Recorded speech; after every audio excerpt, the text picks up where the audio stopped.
Assalamualaikum warahmatullahi wabarakatuh.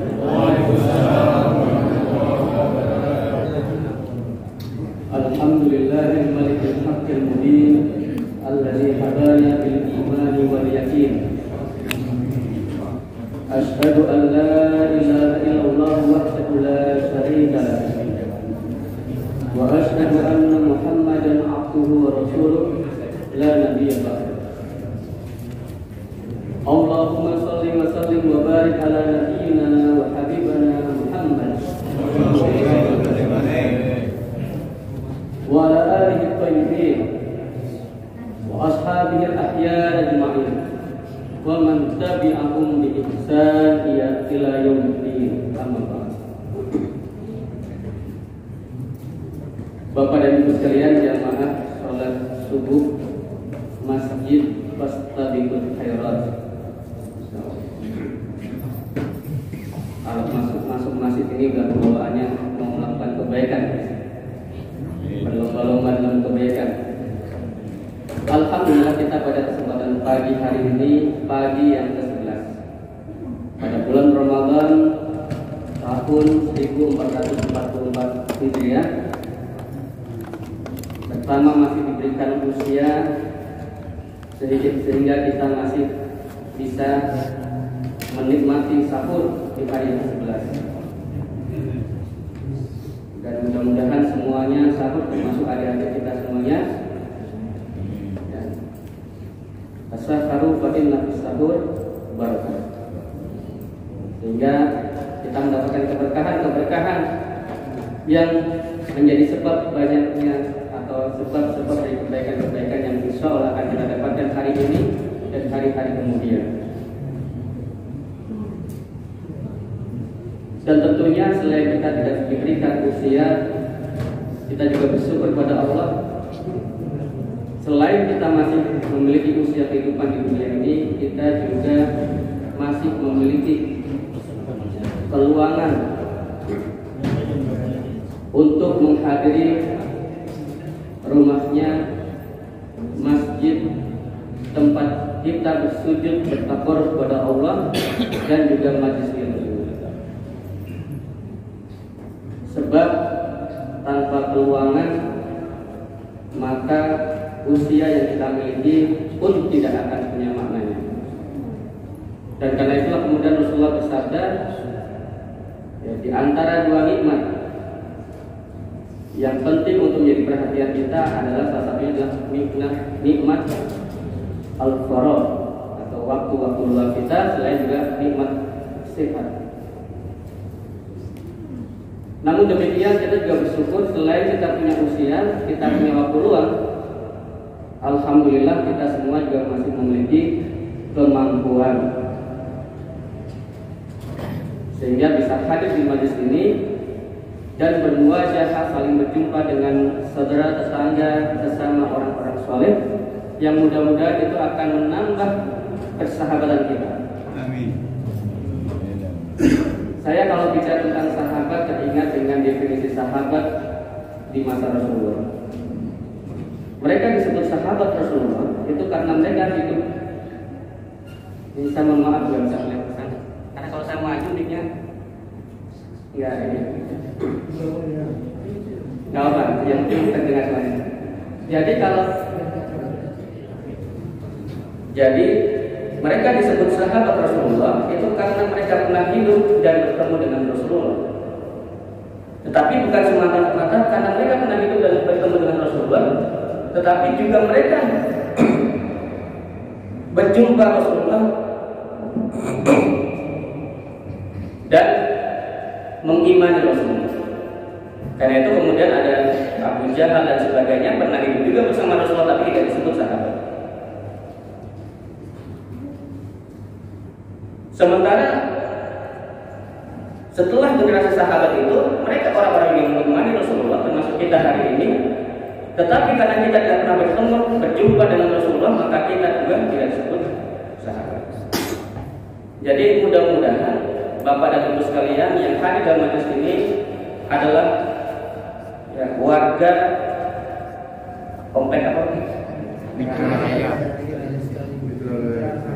Citra Kaya Lestari.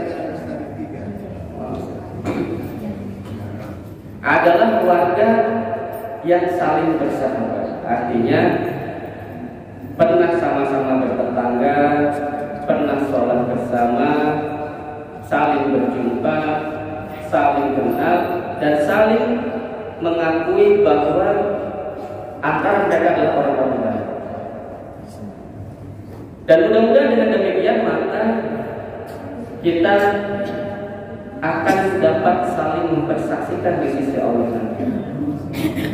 Kita akan saling mempersaksikan bahwa tetangga kita orang baik, bahwa ia yang sering kita jumpai di masjid ini adalah orang baik, bahwa ia yang sering berpapasan dengan kita ketika berangkat dan pulang kantor adalah orang baik, dan ia pun mempersaksikan kita sebagai orang baik pula. Dan bila kita telah punya waktu, usia, kita diberikan keluangan, kita diberikan kemampuan, yang paling penting adalah kita diberikan kemauan. Karena memiliki kemampuan tapi tidak punya kemauan juga tidak akan menyampaikan langkah kita ke masjid ini. Dan bicara tentang kemauan, tentunya kita bicara tentang suasana hati kita. Makanya kita sering berdoa memohon kepada Allah, ya muqallibal qulub, ya Allah yang maha membolak-balikkan hati, ya tetapkanlah hati kami ini dalam kebaikan, keislaman, keimanan. Dan itu patut kita syukuri, karena ketika kita mampu melaksanakan satu amal demi amal berikutnya, sesungguhnya itu karena Allah kasih kemudahan kita untuk melaksanakannya. Dan amal-amal itu tentunya adalah bagian dari nikmat-nikmat Allah kepada kita. Bapak dan Ibu sekalian, ini setengah jam ya, suruh nanti kalau nggak salah jam 6 kurang. Ya Pak ya, kurang 10. Saya mungkin akan tepat berhenti di situ karena jam 6 saya harus pergi keluar kota. Baik Bapak dan Ibu sekalian, saya izin pada kesempatan pagi ini kita sama-sama merefresh kembali, menyegarkan kembali interaksi kita dengan Al-Quran, pemaknaan kita dengan Al-Quran, penghayatan kita tentang Al-Quran. Kenapa?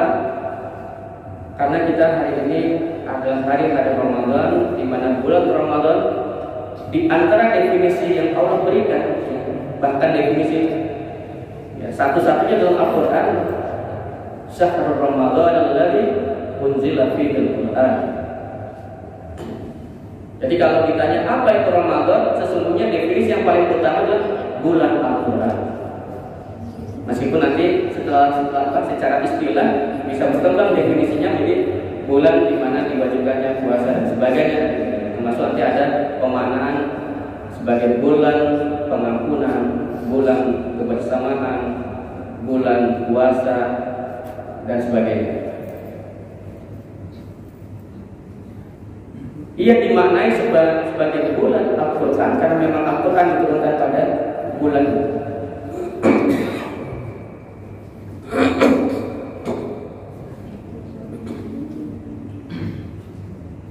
Dan Al-Quran ini, dulu ada ulama mengatakan Al-Quran kitabul khalid wal aqaul mutajaddid. Al-Quran itu adalah kitab yang paling kitab yang kekal dan akan selalu memberikan inspirasi atau ide-ide atau nilai-nilai atau spirit-spirit yang baru. Meskipun yang kita baca ayat yang sama, surat yang sama, juz yang sama dan seterusnya, tetapi setiap kita membacanya sangat mungkin bila kita membacanya dengan menghadirkan hati dan semua perasaan kita, maka kita akan menemukan hal-hal baru yang sebelumnya belum kita temukan. Dan karena itulah Al-Quran sangat nikmat untuk diulang-ulang. berbeda dengan kitab-kitab pada umumnya. Selain itu tentunya Al-Quran juga satu-satunya yang ada di sekitar kita, bukan fisiknya, tetapi Al-Qurannya, ayat-ayatnya adalah satu-satunya yang ada di sekitar kita yang bukan makhluk. Karena itu sehingga tidak melekat padanya ciri-ciri makhluk. Ya, di antara ciri makhluk adalah fana, tidak kekal, mudah berubah dan sebagainya. Sementara Al-Quran sesungguhnya bukanlah makhluk, tetapi ia adalah kalam, perkataan Allah. Sehingga di antara yang dianjurkan ketika kita membaca Al-Quran adalah kita membacanya seakan-akan kita sedang membaca pesan dari Allah, seakan-akan kita sedang berbincang dengan Rabb kita. Bapak dan Ibu sekalian, saya izin pada pagi hari ini kita merenungi beberapa rangkaian ayat Al-Quran. Bila bicara tentang puasa yang kita sudah menjalaninya 10 hari tahun ini, dan tentunya sekian ratus hari tahun-tahun sebelumnya. Ketika kita menyamai perintah puasa dalam Al-Quran, Allah mengatakan, Ya ayyuhalladzina amanu kutiba alaikumusiyam kama kutiba alal ladzina min qablikum la'allakum tattaqun. Ini pesan untuk orang-orang beriman.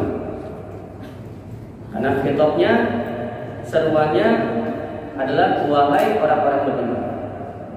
Nah, jadi kalau di Al-Quran itu nikmat. Kita membaca pesan, kita mau tahu ini pesan untuk siapa, lihat seruannya kepada siapa. Kalau kita mungkin, kalau dalam surat-surat keduniaan mungkin yang terhormatnya kepada siapa? Kepadanya itu siapa yang dipilih? Nah, jadi ayat ini ditujukan kepada orang-orang beriman. Dikatakan oleh Allah bahwa telah diwajibkan, kutiba alaikumusiyam, telah diwajibkan kepada kalian puasa. Tetapi menariknya di situ pertama, selain disebutkan telah diwajibkan, ditegaskan lagi bahwa kama kutiba alal ladzina min qablikum, sebagaimana juga telah diwajibkan pada umat atau orang-orang sebelum kalian. Dan tentunya dengan istilah yang sama, kutiba. Kutiba ini kalau asal katanya kataba. Kataba artinya, kalau ada adik-adik yang sekolah di sekolah Islam belajar bahasa Arab, kataba artinya menulis. Kataba yang tubuh uktub. Mungkin kalau dalam kehidupan sehari-hari seperti misalkan Pak RT atau Pak RW membuat surat ketetapan. Jadi bukan hanya diperintahkan, bukan hanya diwajibkan, tetapi ditetapkan dengan ketetapan yang tegas. Tetapi ujungnya la'allakum tattaqun, agar kalian bertakwa. Nah, saya ingin mengajak Bapak-bapak sekalian dalam waktu 20 menit, ya insya Allah tidak lama, kita merenungi kenapa kita diarahkan untuk bertakwa. Memang ya, ibadah-ibadah yang diperintahkan kepada kita ini memang arahnya untuk kita bertakwa. Cuma pertanyaannya, kenapa kita diperintahkan bertakwa? Bahkan khutbah Jumat sebagai Idul Usbu'i, hari raya pekanan kita itu, targetnya, esensinya adalah untuk menyampaikan pesan ketakwaan aja kepada umat Islam. Semua diwajibkan untuk datang ke masjid, semua laki-laki yang tidak punya halangan harus ke masjid, ikut sholat Jumat. Kemudian ketika khutbah jangan bicara, tenang, semuanya mendengarkan. Dan rukun khutbah yang kemudian masuk dalam kaitannya maudhu atau isi khutbahnya kan hanya takwa. Nah, kemudian boleh dikembangkan dengan pesan atau wasiat yang lainnya, Tapi yang menjadi bagian rukunnya adalah wasiat ketakwaan.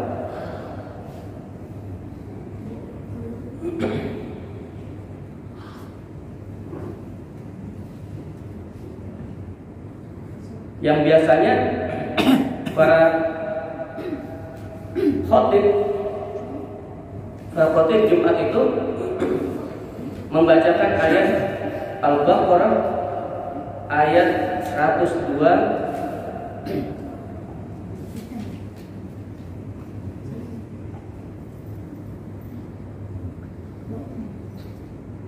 Ali Imran ayat Ali Imran ayat 102. Ya ayyuhalladzina amanu taqullaha haqqa tuqatih wa la tamutunna illa wa antum muslimun.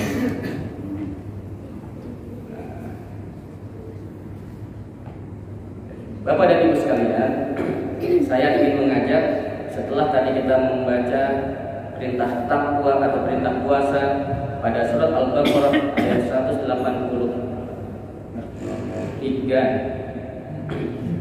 lalu kita mencoba menyamai rangkaian surat Ali Imran ayat 102 sampai 105. Kenapa saya mengajak Bapak dan Ibu sekalian ke sini?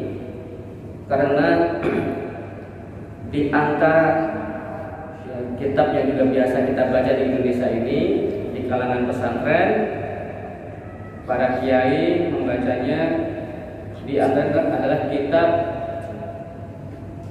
Nasorifud Diniyah wal Wasaya Imaniyah, Syekh Abdullah Alawi Al-Haddad ketika membahas tentang kenapa banyak bertebaran atau kenapa selalu Allah sampaikan pentingnya kita bertakwa. Beliau kemudian memuatkan rangkaian ayat ini dalam penjelasannya di awal-awal. Maka pada kesempatan kali ini kita menyegarkan kembali semangat atau spirit keagamaan kita dengan menyamai 4 ayat ini. Wahai orang-orang beriman, bertakwalah kalian dengan sebenar-benarnya takwa, dan janganlah kalian meninggal kecuali dalam keadaan berserah diri atau berislam. At-taqwa itu dikatakan di banyak referensi kita sebagai tempat berkumpulnya kebaikan-kebaikan. Maka ketika kita memiliki ketakwaan, maka kita akan memiliki kebaikan demi kebaikan. Begitupun sebaliknya, kalau kemudian ada keburukan-keburukan, baik keburukan perilaku maupun keburukan yang sifatnya musibah, yang perlu dicermati di awal juga tentunya adalah mungkin ada masalah pada ketakwaan kita. Jadi takwa menjadi ukuran baik buruknya kehidupan kita. Kalau ada takwa, insya Allah akan ada kebaikan-kebaikan dalam diri kita maupun kebaikan-kebaikan dalam kehidupan kita, dalam aspek apapun itu. Kalau ada munculnya banyak keburukan, maka periksalah, mungkin ada masalah pada ketakwaan. Tetapi Bapak dan Ibu sekalian, selain kemudian kita para ulama memahami dan memahamkan kepada kita bahwa takwa adalah tempat berhimpunnya kebaikan demi kebaikan, beliau juga kemudian mengingatkan ayat yang lainnya bahwa ketakwaan itu, bahwa perintah untuk bertakwa itu sesungguhnya adalah perintah yang mutlak dan lazim di setiap zaman. Dan ini mirip dengan puasa ya. Ketika puasa dikatakan kutiba alaikumus syiyam kama kutiba alal ladzina min qablikum. Dalam kaitannya ketakwaan juga Allah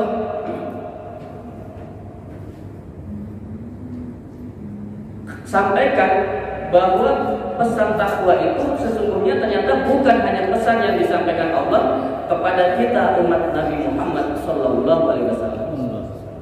tetapi juga menjadi pesan yang biasa disampaikan oleh Allah kepada umat-umat terdahulu. Kita bisa dapatkan itu dalam surat An-Nisa ayat 131. Allah berfirman di situ, walillahi ma fis samawati wa ma fil ardh, dan kepunyaan Allah apa yang ada di langit dan di bumi.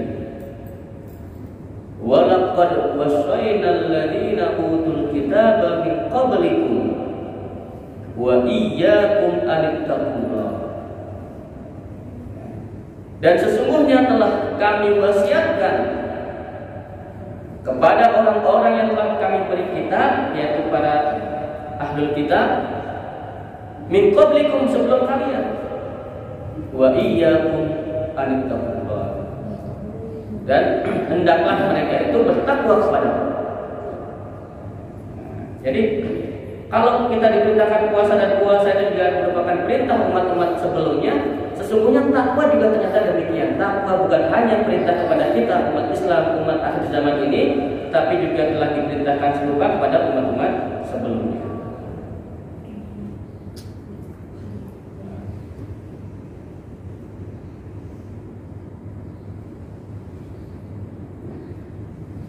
Jadi dengan memahami hal itu, tentunya kita mestinya memiliki konsep yang cukup besar terhadap ketakwaan dalam diri kita, dalam keluarga kita, dan dalam masyarakat kita.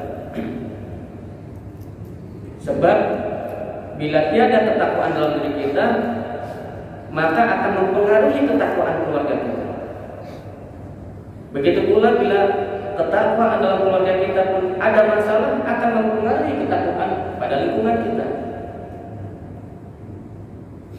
Dan berapa banyak musibah yang dihadirkan Allah, kemudian disebutkan oleh Allah, itu merupakan dampak dari perilaku manusia, yang mana perilaku manusia itu lahir dari kualitas ketakwaan pribadi-pribadi.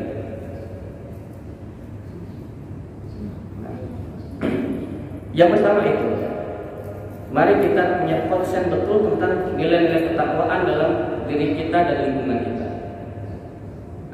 Agar kita semakin termotivasi dan semangat untuk merawat ketakwaan dalam diri dan keluarga kita, tentu ya, sangat lumrah kita sebagai manusia ya, menginginkan atau memiliki motivasi-motivasi yang sifatnya dampak yang akan kita dapatkan, atau manfaat yang akan kita dapatkan ketika kita memiliki ketakwaan. Dalam Al-Quran kita beralih ke ayat yang lainnya ya. Ini kalau dalam kaidah tafsir itu ada tafsir Al-Quran bil Quran atau tafsir al-ayat bil ayat. Kita menafsirkan satu ayat dengan ayat lainnya. Dalam surat Al-Baqarah ayat 194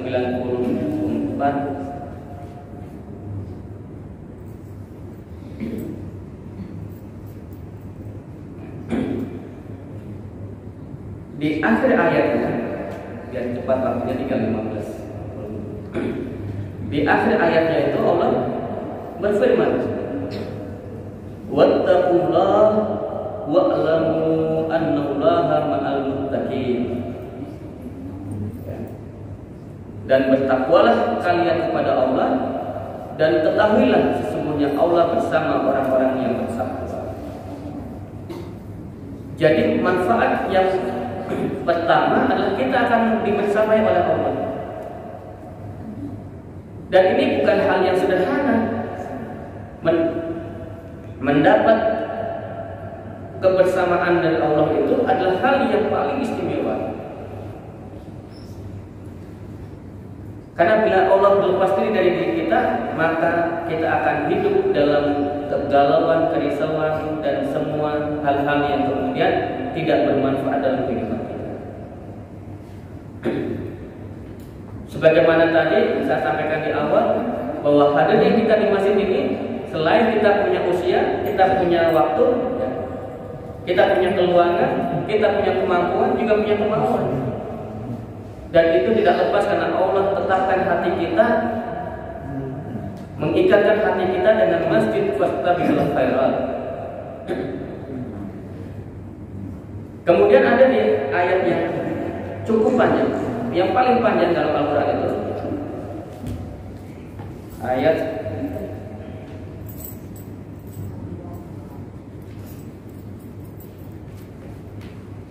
dalam surat Al-Baqarah, ayat 282. Di ujungnya juga Allah berfirman, wattaqullah wa yu'allimukumullah wallahu bikulli syai'in alim. Dan bertakwalah kepada Allah, dan Allah akan mengajarkan kalian, wa yu'allimukumullah, dan Allah akan mengajarkan kalian, memberikan ilmu kepada kalian. Wallahu bikulli syai'in alim. Sesungguhnya Allah dengan segala sesuatu itu sesungguhnya Maha mengetahui. Nah, jadi selain kita dibersamai Allah, dengan ketakwaan pula kita akan diberikan ilmu demi ilmu. Maka orang-orang yang bertakwa itu sesungguhnya adalah orang-orang yang mampu mengembangkan keilmuan, intelektualitasnya, dan wawasannya dengan maksimal. Dengan demikian, maka kalau kita ingin mempelajari suatu ilmu, yang penting kita pastikan di awal adalah mengkondisikan ketakwaan kita ini tetap dalam kondisi sebenarnya takwa itu, sehingga Allah mudahkan kita mendapatkan ilmu. Allah ajarkan ilmu kita karena kita meyakini bahwa semua ilmu itu min indillah, semua ilmu itu dari Allah SWT. Baik yang diturunkan melalui wahyu yang hari ini kita warisi dalam wujud Al-Quran dan juga hadis An-Nabawi, maupun yang diturunkan melalui ilham-ilham kepada kita. Baik itu ide ketika kita sedang duduk, sedang berjalan dan sebagainya. Jangan dipikir ketika kita mendapatkan ide itu semata-mata murni karena kita, bukan. Itu Allah yang masukkan ide itu kepada kita. Kemudian pada surat Al-Anfal ayat 29 Allah berfirman,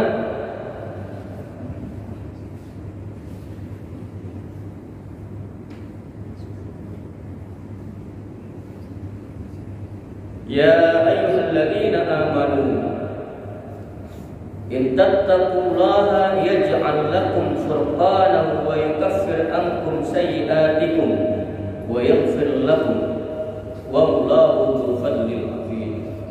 Wahai orang-orang beriman, in tattaqullaha, bila kalian bertakwa kepada Allah, yaj'al lakum furqanan, maka Allah akan menghadirkan dengan fi'il mudhari', dengan kata kerja kini dan masa depan.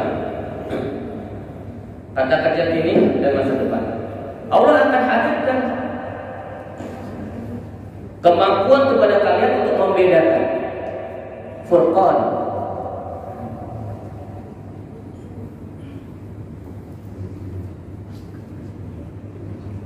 Dan Allah akan yukaffir ankum sayyi'atikum wa yaghfir lakum, akan menghapuskan keburukan kita dan mengampuni dosa-dosa kita. Jadi yang ketiga, Allah, kalau kita memiliki ketakwaan, Allah akan berikan kita kemampuan membedakan. Kemampuan membedakan ini juga jangan dianggap remeh. Sebab kalau kita tidak mampu membedakan sesuatu, hidup kita akan berantakan.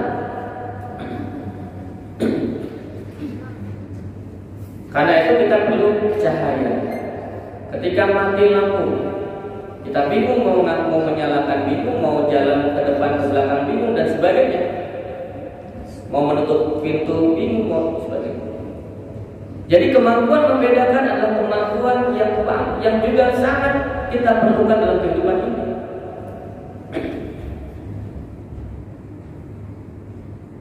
Kalau bapak-bapak yang punya mobil memiliki kemampuan, kemarin saya baru berjalan dengan kawan, memiliki kemampuan mengetahui di mana tangki bensinnya itu saja juga menjadi kenikmatan.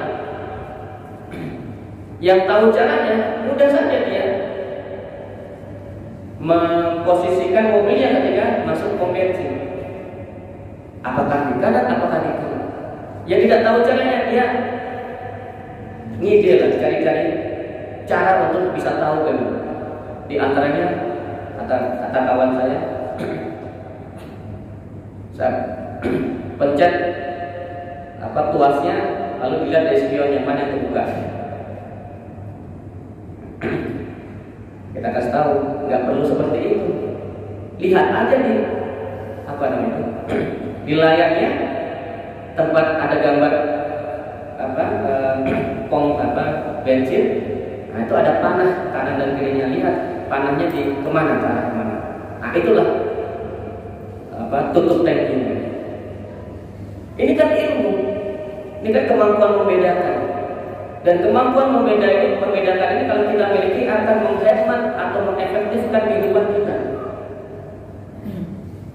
Dan kemampuan seperti ini juga jangan dianggap ini hanya semata-mata skill kehidupan dunia, tetapi ini juga ada peran Allah dalam mengantarkan kita untuk memiliki kemampuan itu.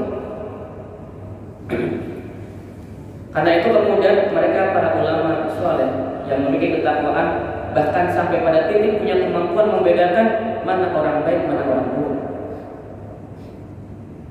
Makanya kemudian kita diwanti-wanti ya, berhati-hatilah dengan firasat orang beriman. Karena firasatnya suka benar. Karena ketakwaannya itu Allah kemudian memberikan dia kemampuan untuk memfirasati dan kemudian menilai mana yang baik yang diambil, mana yang ditinggalkan dan sebagainya. Lalu yang paling familiar tentunya adalah dalam surat At-Tolak Allah firmankan di ujung ayat kedua sampai awal ayat ketiga, wa may yattaqillaha yaj'al lahu makhraja wa yarzuqhu min haitsu la yahtasib. Siapa yang bertakwa kepada Allah, maka akan Allah berikan jalan-jalan keluar dari persoalan hidupnya, dan ia akan diberikan rezeki dari arah yang tidak disangka-sangka. Dan ini nikmat yang sangat besar. Setiap kita pasti memiliki persoalan hidup, dan persoalan hidup itu mungkin kita bisa cari-cari caranya, tapi kalau Allah tidak izinkan cara itu hadir di sekitar kita, tidak akan keluar juga. Allah lah yang maha kuasa atas segala sesuatu, maka kita sangat menghajatkan jalan keluar yang Allah sediakan. Dan kadang-kadang jalan keluar ini sangat sepele, buat Allah semuanya serba mudah. Ada yang penghasilannya sedikit, ternyata dikasih jalan keluarnya motornya tidak pernah mogok. Itu jangan dianggap biasa saja. Itu cara Allah mencukupkan penghasilan kita agar tidak habis untuk ke bengkel dan sebagainya. Jadi dari ayat ini sesungguhnya kemudian kita juga diminta, diarahkan untuk merenungi semua kehidupan kita ini atas kendali Allah. Bapak dan Ibu sekalian, 5 menit lagi, Masya Allah. Kita sepertinya tidak bisa 4 ayat, 1 ayat. Jadi ketika Allah perintahkan kita untuk memiliki ketakwaan dengan sebenarnya ketakwaan, ending atau akhir dari ayat itu menarik. Wala tamutunna illa wa antum muslimun. Janganlah kalian mati, meninggal kecuali dalam keadaan berislam.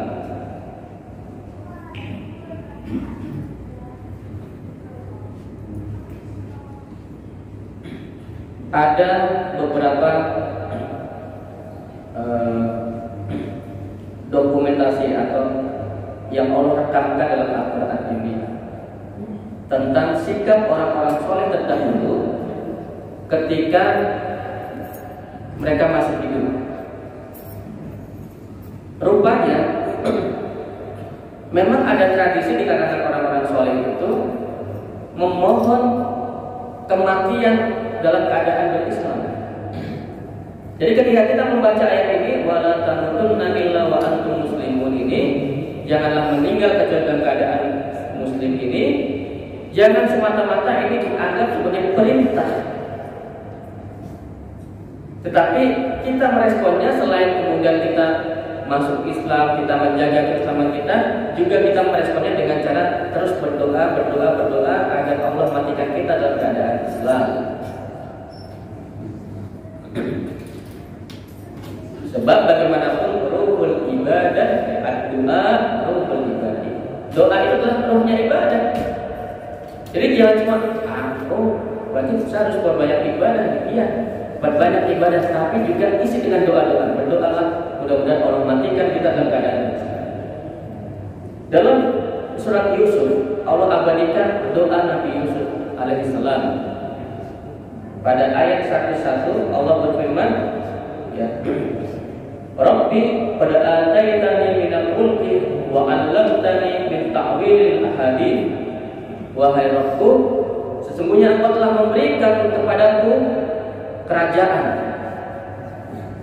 dan Engkau telah mengajarkan kepadaku takwil peristiwa-peristiwa. Karena itu Nabi Yusuf itu punya kemampuan mentakwilkan sesuatu, mentakwilkan mimpi, mentakwilkan peristiwa dan sebagainya. Sampai-sampai meskipun dia seorang tahanan kerajaan, tetapi raja sangat berhajat kepadanya untuk membantu mentakwilkan ya, yang dialami oleh raja. Nah, Fatirus samawati wal ardh, anta waliyyi fid dunya wal akhirah. Ya Tuhan yang menguasai langit dan bumi, Engkaulah waliku, Engkaulah tempat aku bersandar dan yang melindungiku ya di dunia maupun di akhirat.